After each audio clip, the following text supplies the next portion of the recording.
Oh, hello there. Welcome to Old Town Music Hall. What you heard there was a little bit of our mighty Wurlitzer theater pipe organ. This instrument was built in 1925, and they were made to accompany silent films, as well as provide music to the theaters back then. Theaters didn't have any sound system, and the organ was a complete sound system. It provided all the score, the music, the sound effects for silent films, and also just music to entertain the public. You've got to kind of imagine back then in the 1920s, people didn't have any fancy stereo systems or iPods or earpods back then. They probably had an old Victrola record player that they would crank up and no stereo. And then they'd come into a building like this and they would be filled with sounds that they'd never heard before. Just amazing sounds from this old instrument. Hi there, this is kind of our wall of history of Old Town Music Hall. Some of these pictures here, this was probably taken back in the 1940s. This was the theater when it was an actual movie theater back then. Of course, it still is a movie theater. We're keeping it going. Some of these other pictures here. This was Bill Field, one of the founders. His aunt lived in this house here, and this giant pipe organ they had installed in that house. And they'd have people come over on the weekends, and they'd play concerts and show movies in the house. So that's people in the house. This is actually taken in the house there. And the theater here in El Segundo became available in the 1960s, so they moved the pipe organ to El Segundo. This is them installing the organ. And more pictures of installing the organ, the theater. And this picture up here, these are the two Bills, Bill Field and Bill Kaufman. They're very young back then, so this was probably done in the 1960s. This is what the inside of the organ chamber looks like. So there's all the pipes that make all the different sounds. Bill Field had a restaurant next door to the theater, and there's a picture of the restaurant that he had. There's some other pictures of some of the memorabilia, famous people that have played here on the organ. This brochure is probably back from the 70s. And there's one of the founders, Bill Field. He passed away a couple of years ago. We were sad to lose him. We're keeping the theater going in his memory, exactly how he did it. There's a slide of Bill Field at the mighty Wurlitzer. Well, Old Town Music Hall, the building was built in 1921, and it started out as a silent movie theater for the city of El Segundo. And it transitioned to sound in the late 20s, as all theaters did. In the 1950s, there were new modern theaters being built around it, and this theater had gone out of business. It was used for different things, for storage. It was a ballet studio.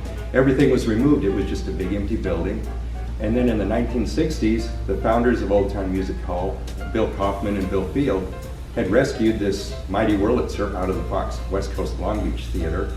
And they wanted a place where they could install it and show it off to the public, because most people, well, nowadays don't even have a clue what this instrument is. But in 1968, they opened Old Town Music Hall. They brought in everything you see here, all the seats, the paintings. They wanted to recreate the experience of going to the movie palaces of the 1920s, including those two giant chandeliers in the theater here, which they paid $25 a piece for them. They found them in a junkyard.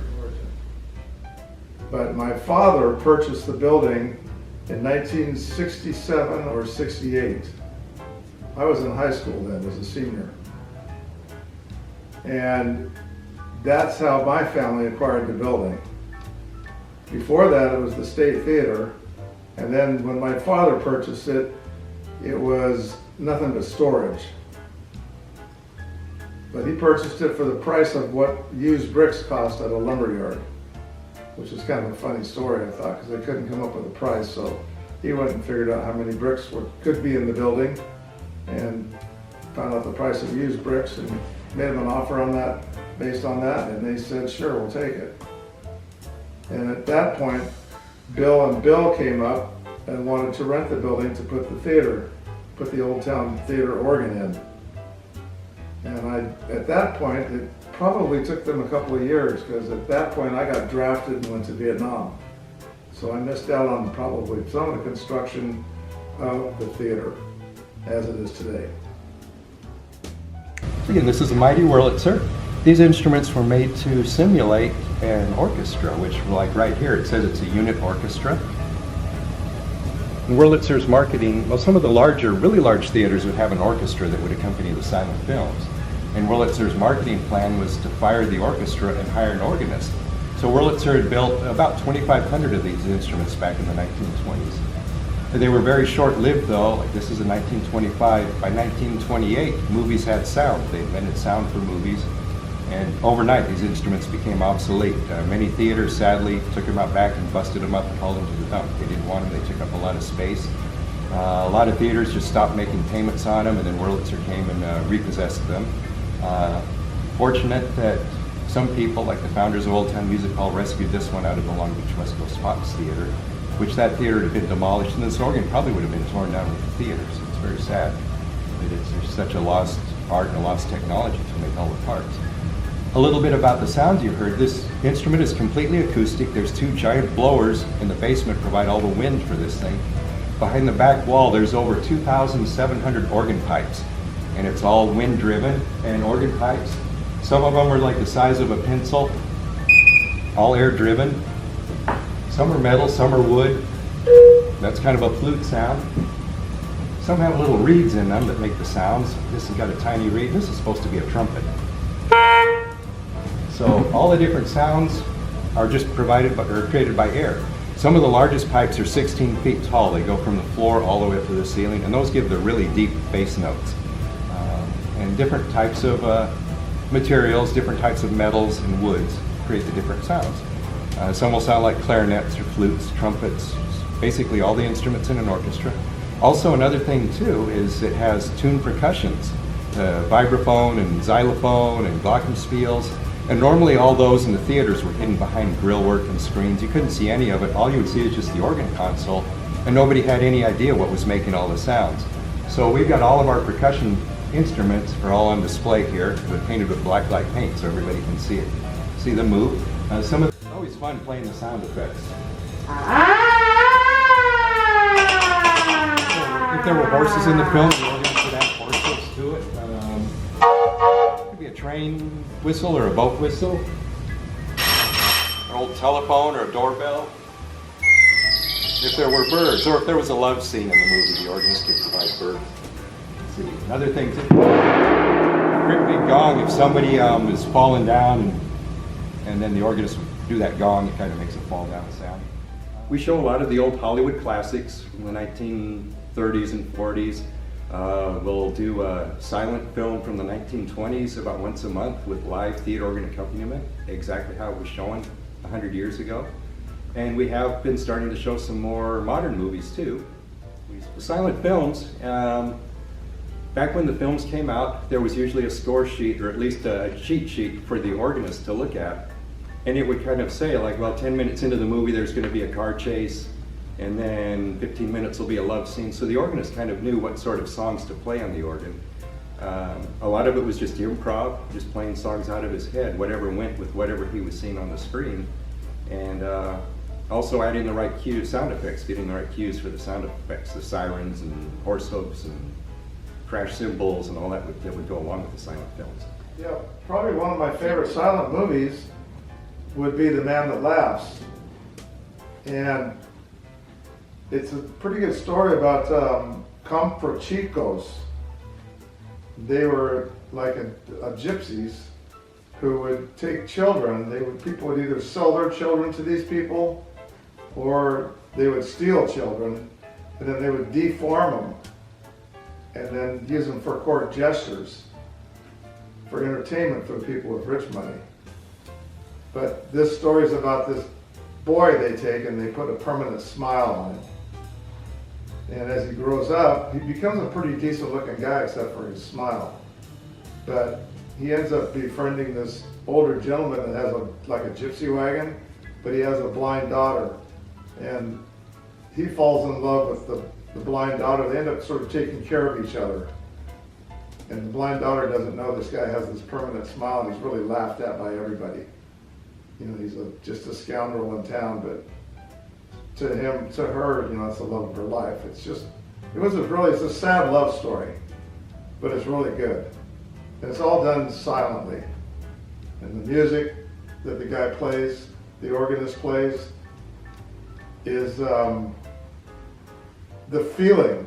He can get sounds out of the organ that really make you feel how it is. It's just amazing. A good organ player makes the whole thing, I think. Do you feel that music halls across the country have declined in popularity?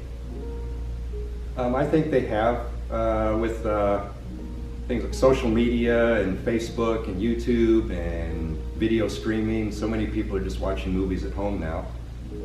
And old music hall and old theaters like this, there's not very many left in the country. And as far as I know, I think we're the only one in the country that has an actual organ that we play every weekend before each show with the sing-alongs, like the theaters did it way back in the olden days. When the title changes, when my wife passes away and the kids have to inherit it, the title will change, the taxes will go through the roof. And at that point, I don't know if we'll be able to afford to keep it.